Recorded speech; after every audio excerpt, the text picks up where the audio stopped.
In the center of Florence, inside a building designed to project authority and permanence, there may be a painting that no one has seen for more than 500 years, a work believed by many scholars to be one of Leonardo da Vinci's greatest achievements. This painting was not meant to be decorative or subtle. It was large, violent, and emotionally intense, created to dominate a room where political power was exercised. The idea that such a work could still exist, sealed behind a later wall, has fascinated historians, artists, and scientists for decades. The story of the Battle of Anghiari is not just about a lost painting, but about ambition, rivalry, failure, and the way history sometimes hides its most important creations in plain sight. At the beginning of the 16th century, Florence stood at a critical moment in its history. It was a republic in a region dominated by monarchies, empires, and religious authority.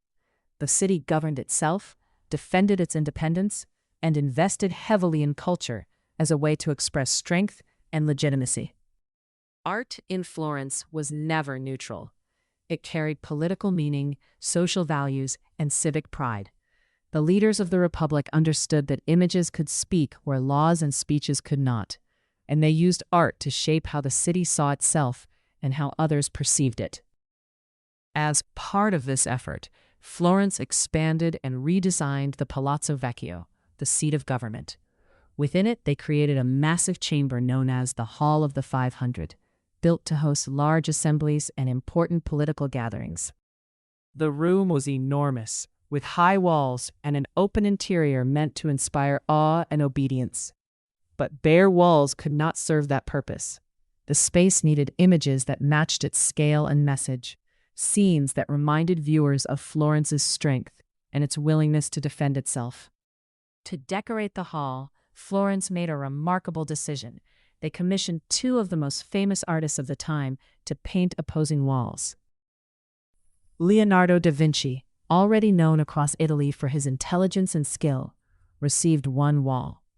Michelangelo Buonarroti, younger but fiercely talented, received the other. The pairing was intentional. These men represented different approaches to art, knowledge, and power. Leonardo observed the world with patience and curiosity, while Michelangelo attacked it with force and intensity. Florence placed them in direct comparison and waited to see the result. Leonardo was assigned the Battle of Anghiari, a real military conflict fought in 1440 between Florence and Milan. While the battle held political importance, it was not famous for massive loss of life.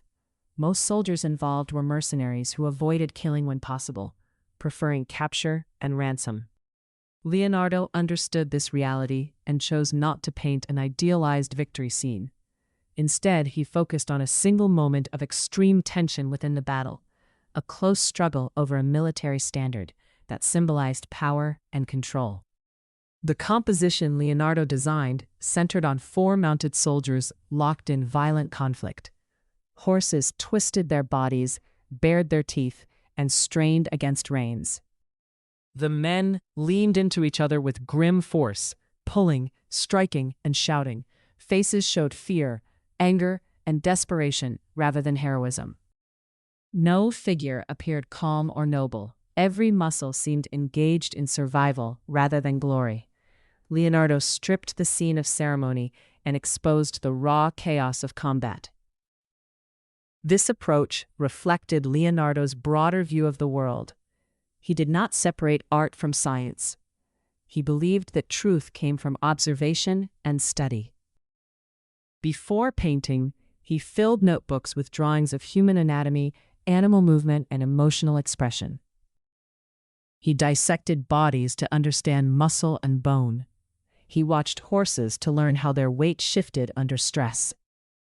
He studied how rage distorted faces and how fear widened eyes.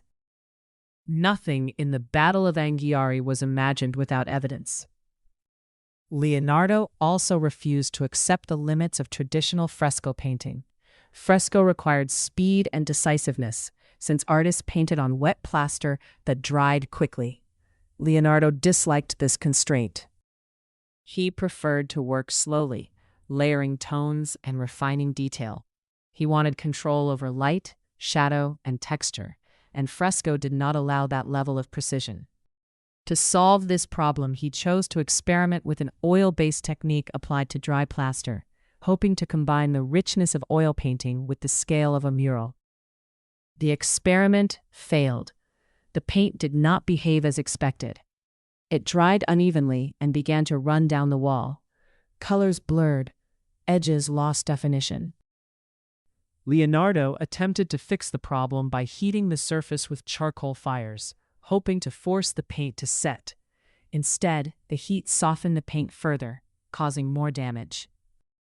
Sections of the image deteriorated while Leonardo was still working on them, turning the wall into a visible struggle between ambition and material limits. Eventually, Leonardo abandoned the project. He left Florence for other commissions, leaving the mural incomplete.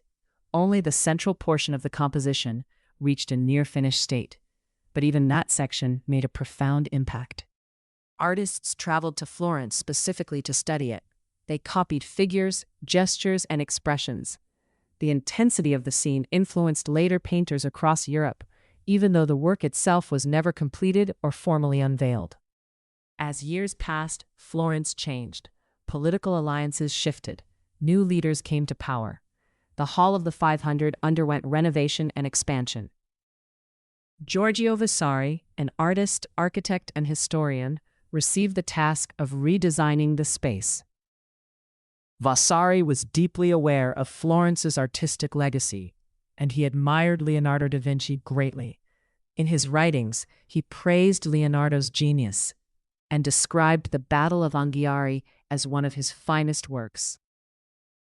During the renovation, Vasari raised the ceiling and rebuilt the walls to fit the new design. He painted large battle scenes that still cover the hall today. At some point during this process, Leonardo's mural disappeared from view. Most historians long assumed it had been destroyed, either damaged beyond repair or painted over during reconstruction. But doubts remained, largely because of Vasari's known respect for Leonardo and the unusual architectural features behind the existing walls. One detail has drawn particular attention. On one of Vasari's frescoes, a small green banner bears the words "Cerca trova," which translates to "seek and you shall find." The phrase is easy to overlook and does not seem necessary to the scene it appears in. Some believe Vasari included it as a deliberate signal, a quiet message to future generations that something important lay hidden nearby. Modern investigations added weight to this theory. Using radar scans, thermal imaging, and architectural analysis, researchers discovered that Vasari's wall does not sit directly on the original surface. Instead, there appears to be a narrow gap between the visible wall and an older structure behind it. This suggested that Vasari may have built a new wall in front of Leonardo's mural, sealing it away rather than destroying it. Further tests detected traces of pigment behind the wall. Some of these pigments matched materials Leonardo used in other confirmed works, including a specific type of black pigment found in the Mona Lisa. While these findings did not prove the mural's survival, they were enough to reignite serious debate within the art world and beyond. The search quickly became controversial. Conservationists worried that drilling or removal could damage Vasari's frescoes, which are themselves valuable historical works. City officials feared public backlash and legal issues. Scholars disagreed over how strong the evidence really was. Eventually, further exploration was halted, leaving the question unresolved and the wall intact. Despite the absence of the original mural, the image of the Battle of Anghiari survives through copies and drawings. The most famous version comes from Peter Paul Rubens, who worked from earlier sketches believed to trace back to Leonardo's design. Rubens's copy captures the same violent energy, with bodies compressed into a tight space, horses biting and rearing, and men locked in desperate struggle. Through this copy, viewers can sense the power that once dominated the wall of the Hall of the 500. The importance of the Battle of Anghiari lies not only in its mystery, but in what it represents. Leonardo rejected the tradition of heroic battle painting and replaced it with something more honest and unsettling.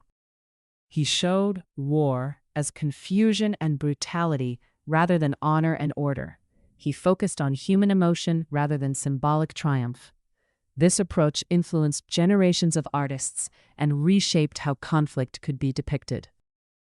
If the original mural still exists behind the wall, its discovery would mark one of the most significant moments in art history. It would provide direct insight into Leonardo's working methods, his failures, and his vision at a scale rarely seen. It would also confirm that preservation sometimes occurs in unexpected ways, not through careful planning, but through hesitation and respect. If the mural no longer exists, its story remains powerful. A masterpiece can influence history, even when it vanishes. The Battle of Anghiari continues to live through copies, written accounts, and the questions it raises about art, ambition, and loss. Somewhere behind layers of stone and paint, or perhaps only in memory, Leonardo's vision of conflict still challenges us to look closer, question assumptions, and seek what may still be hidden.